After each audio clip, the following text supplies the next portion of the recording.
নমস্কার, মনপালের ব্লগে আপনাদের সবাইকে আমন্ত্রণ।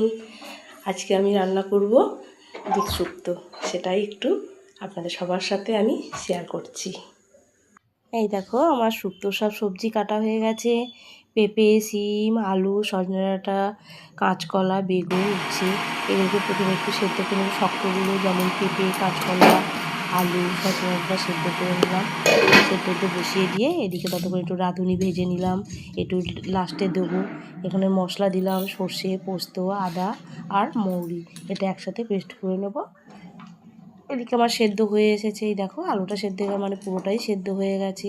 এটা করে নামিয়ে নিই। এবার শিম বেগুনটা, যেহেতু ওগুলো সেদ্ধ করিনি, শিম বেগুন ভেজে নিলাম। একটু বড়িও দিতে হবে শুক্তোয়, তাই একটু শুক্তোয় বড়ি ভেজে নিলাম, একটু উচ্ছে ভেজে নিলাম। এগুলোকে আর সেদ্ধ করিনি, এগুলোকে ভাজতে হলো, ভাজলাম। এবার কড়াইয়ে পাঁচফোড়ন আর তেজপাতা দিয়ে একটু পাঁচফোড়নও দিয়ে দিলাম, তেজপাতাও দিয়ে দিলাম। ভেজে নিয়ে এবার সেদ্ধটা ওর মধ্যে মশলাটা আগে দিয়ে দেবো, যে পেস্ট করেছিলাম সব কিছু দিয়ে, সেই পেস্টটা আগে দিয়ে হালকা একটু কষে নেবো। এইভাবে তোমরা করে দেখো, খুব ভালো লাগে।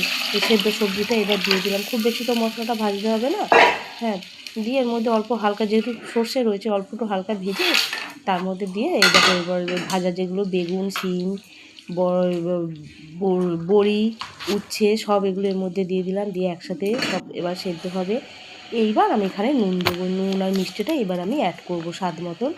দিয়ে যেই ফুটে উঠলো, ফুটে ওঠার পর একটু, আমি চিনি খাই না, বাতাসা দিয়েছি। এইবার আমি যেহেতু দুধ শুক্তো, আমি দুধটা দিয়ে দিলাম। দুধটা দিয়ে ভালো করে ফুটলে এর মধ্যে রাঁধুনি দেবো, গুঁড়ো করে রেখেছি, একটু ঘি দেবো। এবার তো সব একে একে দিয়ে দিচ্ছি। তোমরা সবাই রান্নায় বানিয়ে দেখো, ঘরোয়া শুক্তো খুব ভালো লাগে খেতে, ভীষণ সুন্দর গন্ধটাও ছাড়ে। সবাইকে শুভ দুপুর, সবাই ভালো থেকো। দেখো, আমার শুক্তো রেডি। কেমন হয়েছে সবাই কমেন্টে বলো। টাটা।